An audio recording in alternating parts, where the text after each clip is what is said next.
Halo teman-teman, selamat datang di Jailolo, Halmahera Barat, Maluku Utara.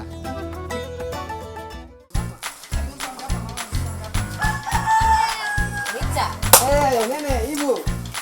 Ya. Nah, ini kita mau bantu nih. Apa yang kurang di dia lah kita bisa bantu. Masih kurang belimbing. Oh, berarti belimbing masih kurang ya? Iya. Kurang. Ada yang tahu nih belimbing itu apa? Tahu. Cabut.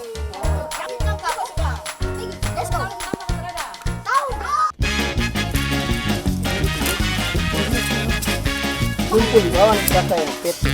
Ibu-ibu tadi rupanya mau membuat dabu-dabu balimbing. Dabu-dabu adalah bahasa lokal untuk menyebut sambal, sedangkan balimbing adalah buah belimbing. Belimbing yang dipakai bukan belimbing yang berwarna kuning ya, itu teman-teman. Melainkan belimbing waluh yang berwarna hijau itu loh. Belimbing waluh baik untuk penderita hipertensi. Hal ini karena belimbing waluh mengandung zat yang bisa menurunkan tensi darah. Rasanya masam sekali. Seringkali balimbing ini dijadikan sebagai rujak ataupun sambal seperti ini. Kurang.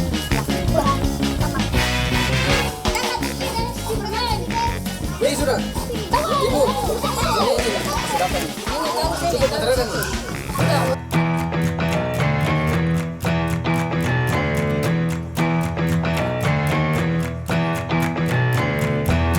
Pertama-tama, balimbing dikupas terlebih dahulu, lalu dipotong-potong dan diperas. Supaya tak terlalu asam, bagian airnya dibuang saja teman-teman. Lalu balimbing dicuci toh.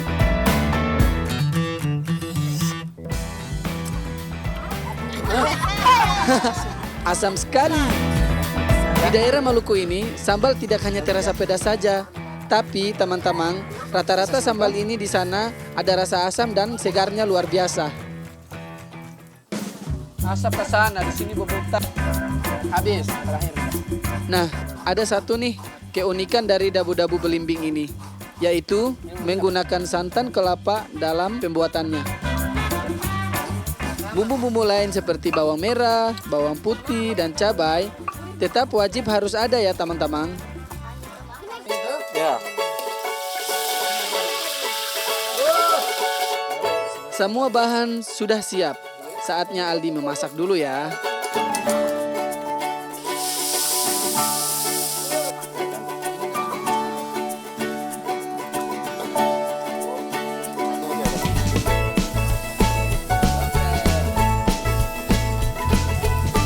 Eits, aku tidak lupa menambahkan garam agar rasanya makin sedap. Masih tambah.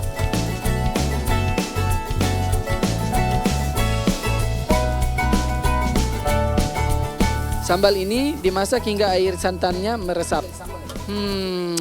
Mantap dah.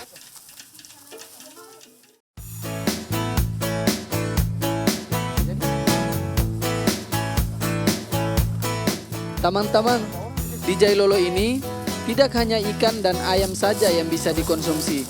Ada makanan tradisional yang terbuat dari sabeta atau ulat sagu dalam bahasa Indonesia.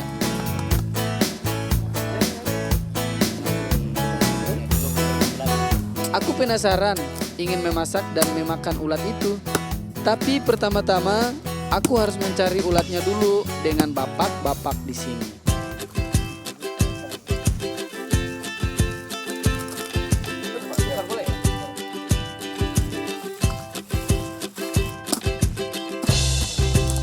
Biasanya sabeta mudah ditemukan di batang sagu yang sudah tumbang seperti ini teman-teman.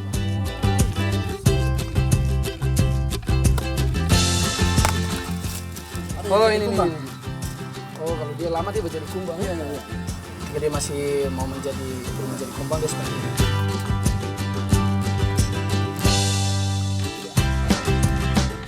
Khasiatnya ternyata luar biasa loh teman-teman, yaitu mengobati kolesterol dan juga dapat menambah nafsu makan.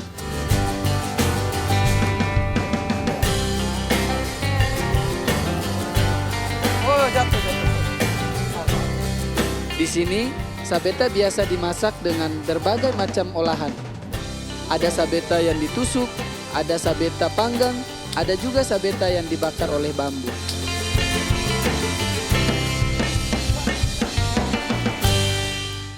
Torang kali ini akan masak sabeta bakar bambu dengan ibu-ibu di sini.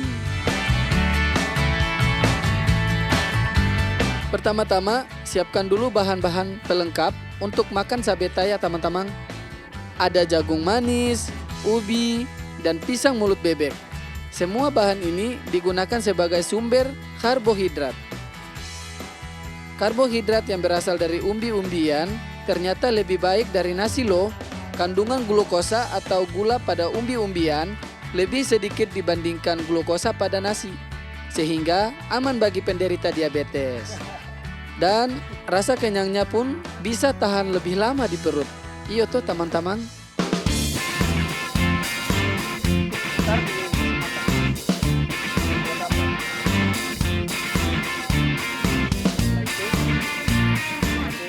Nah, sekarang saatnya mencampur sabeta dengan bumbu-bumbu. Sabeta tidak perlu dipotong terlebih dahulu. Langsung saja dicampur dengan jeruk nipis. Jeruk nipis bisa membersihkan kuman yang kemungkinan terdapat pada sabeta, sekaligus mampu menghilangkan bau amis pada sabeta tersebut.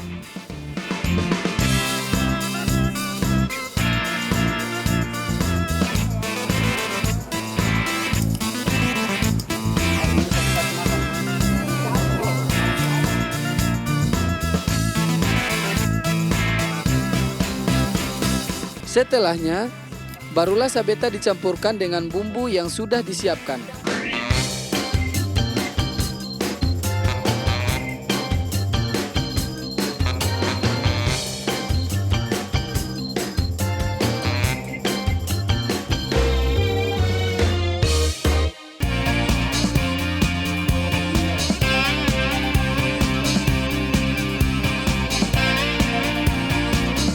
Makan beramai-ramai seperti ini memang menambah kenikmatan tersendiri.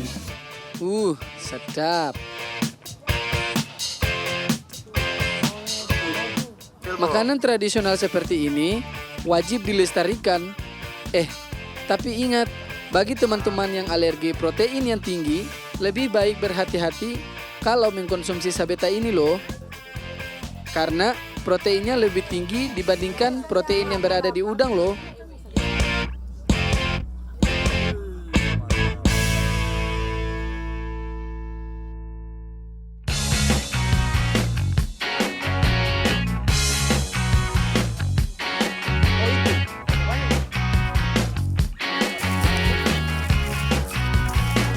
Aku mau ikut menyiapkan makanan untuk acara Orom Sasadu nanti malam di desa Worap-Worap dari suku Sahu.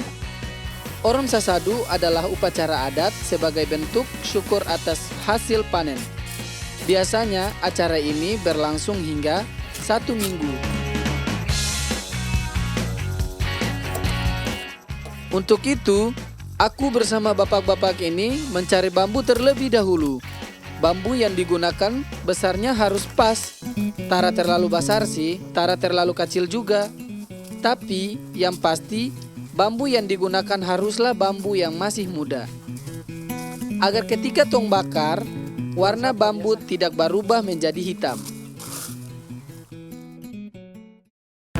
Bikin apa dia nih? Nasi jala. Dengan Aldi boleh bantu ya? Iya, boleh. Jadi bagaimana tuh cara bikin ini? Nah, beras yang sudah dicuci ini dialasi lagi dengan daun pisang sebelum dimasukkan ke dalam bambu loh.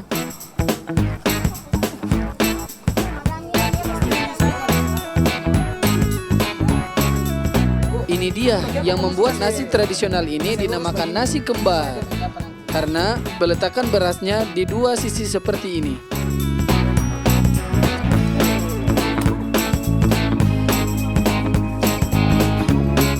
Harus rapi ya teman-teman kalau menyusun nasi cala supaya nanti jadinya juga bagus dan padat.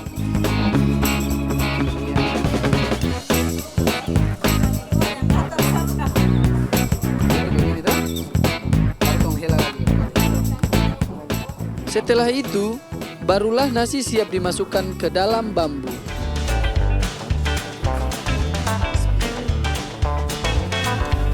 Pasang masih masuk di dulu ya itu.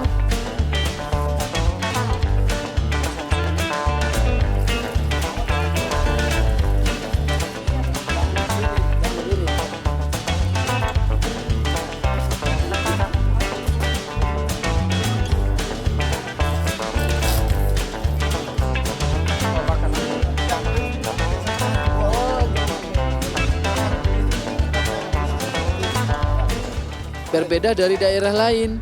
Di sini, bambu yang akan dimasak tidak dibakar, melainkan hanya diasapi dari hasil pembakaran batok kelapa. Wah, benar juga ya. Bambunya jadi tidak gosong. Nasi yang di dalamnya juga jadi matang sempurna loh. Is, keren.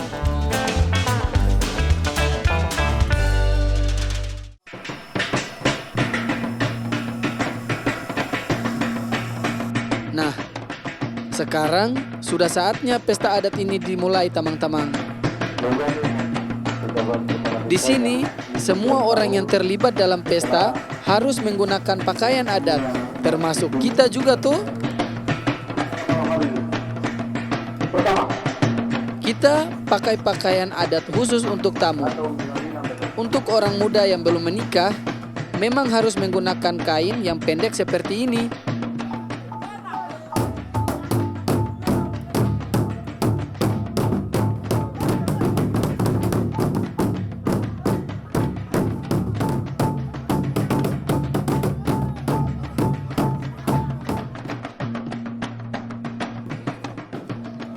Ini dia saatnya makan. Ini dia nasi cala yang tadi sudah kita buat. Lebih lengkap lagi, dimakan dengan ikan bakar atau masakan ikan lainnya loh.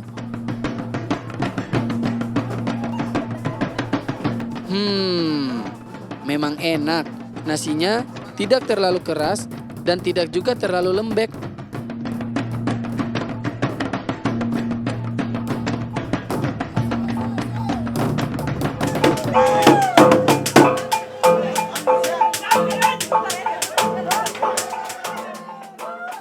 Kita so makan, terus kita so minum, saatnya kita bagoyang rame-rame.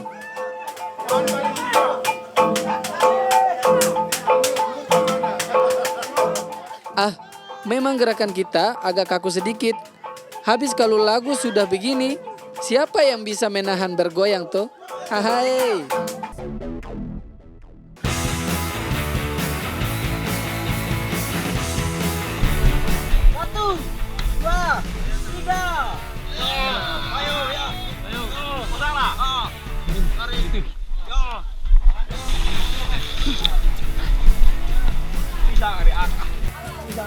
Selamat datang di Kabupaten Mamasa, Sulawesi Barat.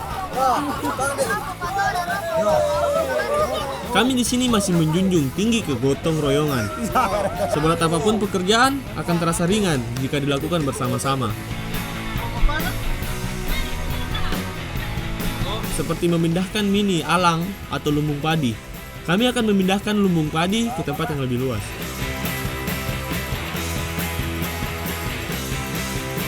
Alang bisa berdiri dengan kokoh jika kami pasang batang banga. Tapi pohon banga yang masih basah atau baru ditebang kurang bagus, Ki.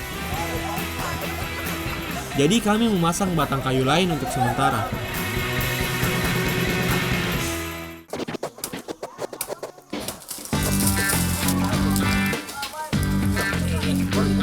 Nah, untuk atapnya toh, kita memanfaatkan daun kelapa saja. Sudah tersedia semua mie di sekitar rumah. Kami tinggal memetik dan memasangnya.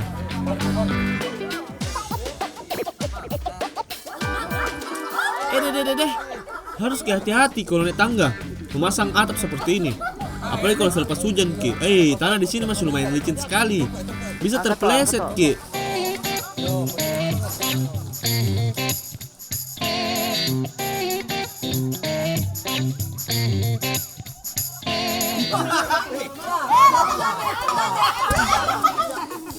Ini mie batang pohon banga yang basah saya maksud.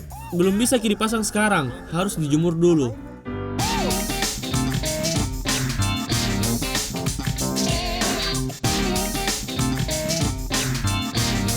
Mari ikut menebang pohon banga. Biar kita tahu juga toh bagaimana bentuknya.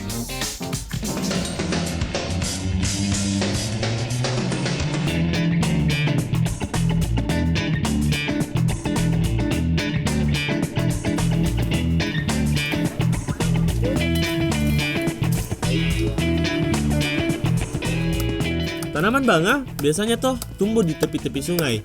bekas tanah longsor atau bekas pertanian.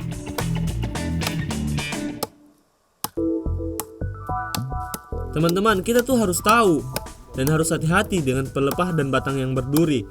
Sakit sekali kini kalau terkena kulit. Hati-hati kini saat menebang, jangan sampai tertimpa ke batang pohonnya yang panjang itu toh.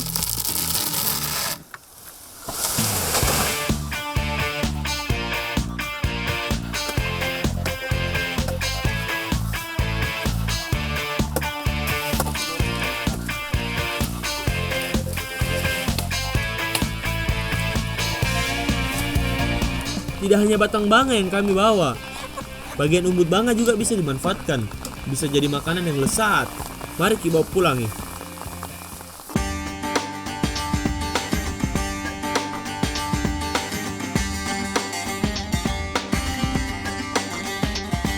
Umbut adalah bagian ujung atau tunas banga yang paling enak dijadikan utan banga.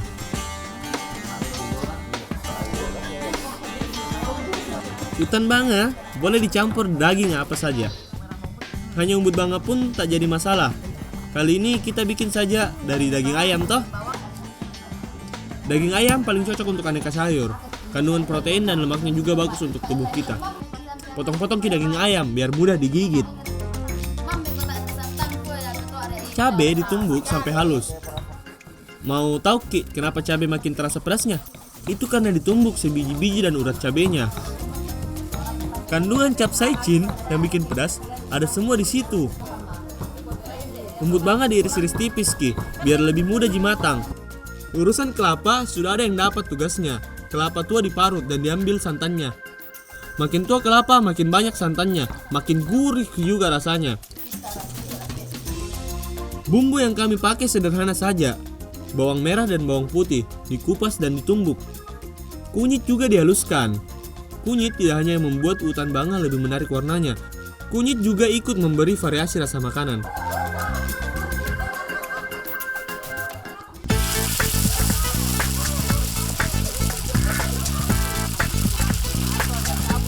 Tumis ke bumbu dan daun serai.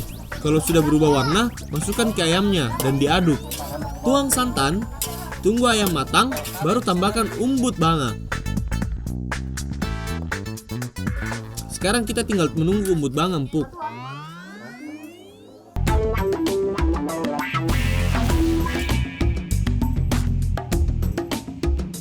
Umbut banga banyak mengandung karbohidrat. Makan sedikit saja nah, pasti kenyang sekali Ki. Rasanya sedikit pahit, tapi manfaatnya banyak. Kandungan seratnya tentu bagus untuk pencernaan kita. Kalau makan rame-rame begini, bikin saya tambah pengen terus nambah makan.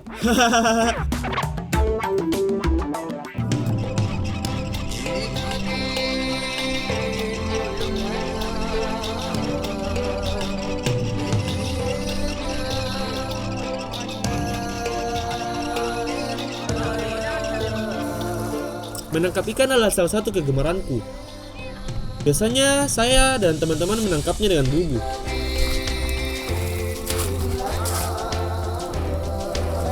Bubu adalah alat menangkap ikan yang terbuat dari anyaman bambu. Kami tinggal memasukkannya saja ke kolam. Ikan yang sudah terjebak biasanya susah keluar. Tinggal diambil saja dari dalam bubu.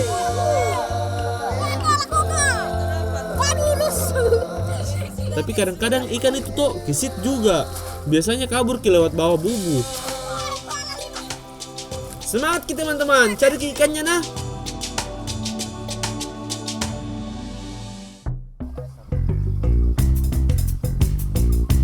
Sudah cukup mie kurasa tangkapan tak hari ini.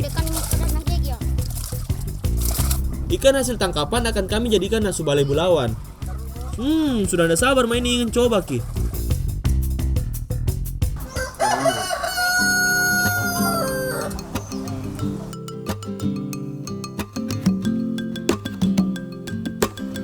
Ikan mas yang sudah dibersihkan akan dipotong.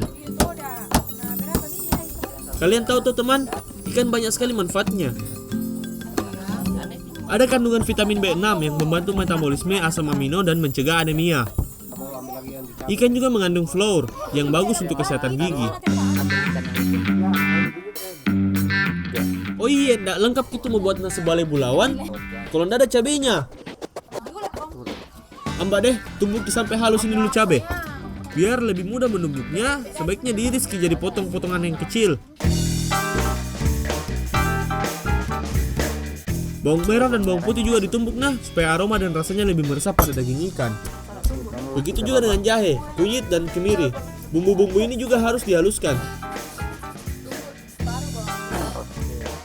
Kalau batang serai cukup digeprek saja toh, biar aroma wanginya lebih keluar saat dimasak. Setelah semua siap, tinggal masak saja.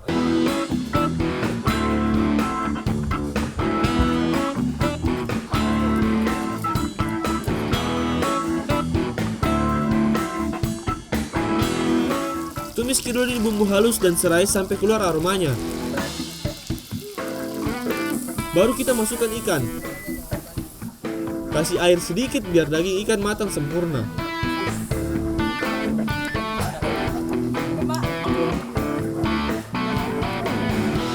Terakhir, masukkan daun ubi kayu. Nah, jadi mini nasi gulai bulawan.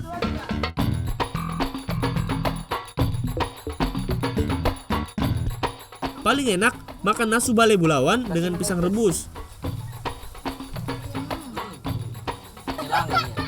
Sama seperti nasi, pisang juga mengandung karbohidrat. Biasa kami pilih pisang yang tidak terlalu matang. Jadi setelah direbus, rasanya tidak terlalu manis dan teksturnya tidak lembek. Cocok sekali mini, jadi teman makan nasi balai bulawan. Tapi kalau mau makan pakai nasi pun boleh-boleh Ji. Sama-sama enaknya gitu. Apalagi saat dingin begini, rasa pengen makan terus ya. Hai.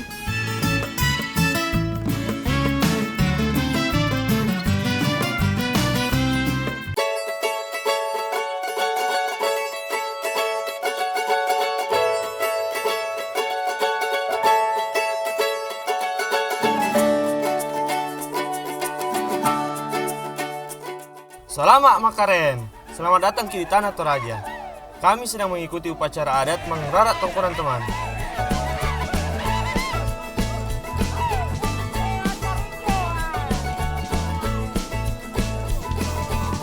Mengrara adalah pentasbihan.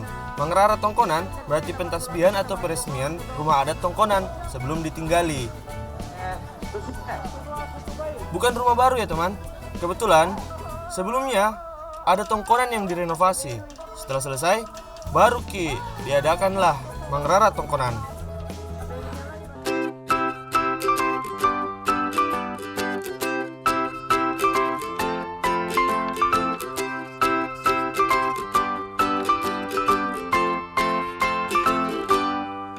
Mari kita tinggalkan dulu hiruk pikuk meriahnya upacara mengrara tongkonan. Saya masih mau bantu mama di sini bikin pokon, kue ketan yang tadi aku makan saat upacara.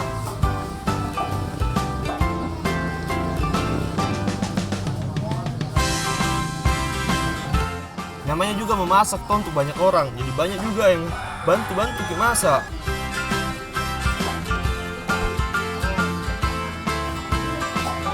Bapak kasih juga. Pak, tidak. Ketan yang sudah dicampur, santan, kelapa, dan garam siap dibungkus. Pembungkusnya daun bambu. Ini kurasa yang bikin aroma dan rasa pokon enak.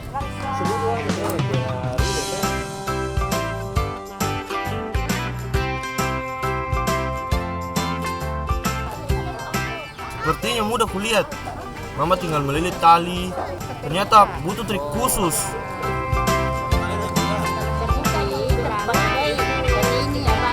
Nah, pokon biasanya disajikan saat menyambut tamu, syukuran atau upacara adat semacam ini.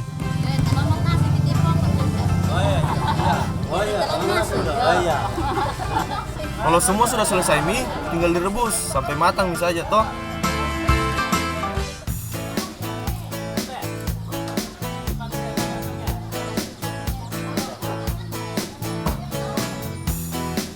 Nah, ayam yang sudah dicuci bersih mie akan dipotong.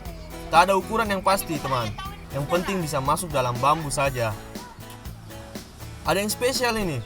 Ada tambahan batang pisang. Yap, batang pisang atau burak. Yang paling enak sih batang pisang kepok. Diambil dari pohon pisang yang cukup tua, jadi ukurannya lebih besar. Langsung tumis bawang merah, bawang putih, dan serai. Biarkan mie warnanya lebih bagus. Tambahkan bubuk kunyit, ini juga membuat cita rasanya papillon makin keluar.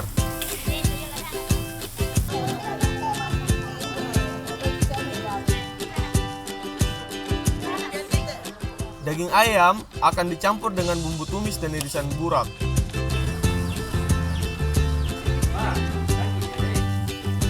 Selesai mie, sudah. Langsung dimasukkan saja ke dalam bambu. Lalu dibakar mie sampai matang.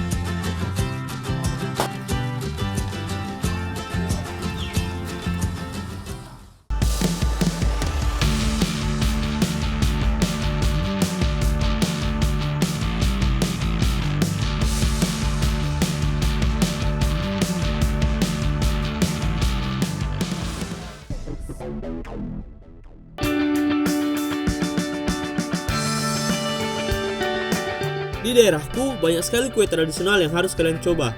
Semuanya enak. Salah satu favoritku andorak kayu leong. Bahannya ubi kayu alias singkong. Banyak sekali ubi kayu di daerahku.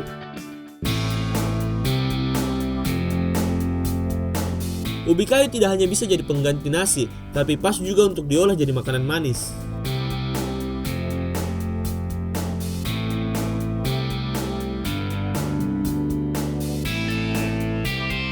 Ubi kayu harus diparut supaya tekstur kuenya lembut, Ki. Kue tradisional dapat di sini kayak lona. Gula merah juga harus diiris tipis-tipis supaya mudah dimasukkan ke dalam bambu. Begitu juga dengan kelapa, harus diparut dulu nah. Paling enak itu kelapa yang tidak terlalu muda dan tidak terlalu tua. Gurihnya masih terasa, tapi masih empuk saat dimakan.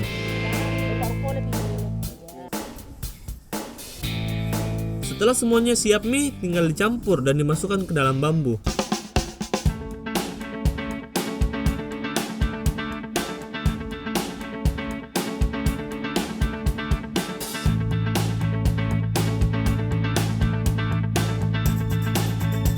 Benar sekali teman. Kami memanfaatkan bambu di sekitar sebagai wadah makanan.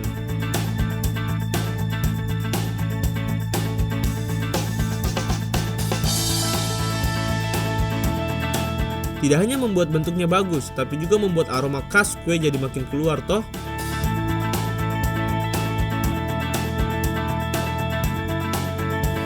Api yang digunakan tidak boleh terlalu besar. Itu bisa membuat bambu hangus, tapi kue tak belum matang. Jangan juga memakai api yang terlalu kecil.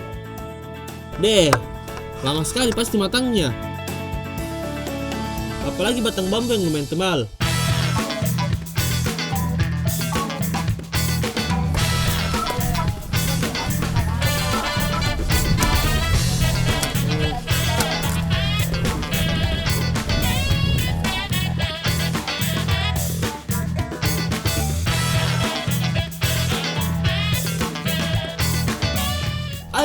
Paling enak mini makan kue tradisional sore-sore begini sambil mendengar ceritanya tante-tante soal sejarah andorak kayu leong.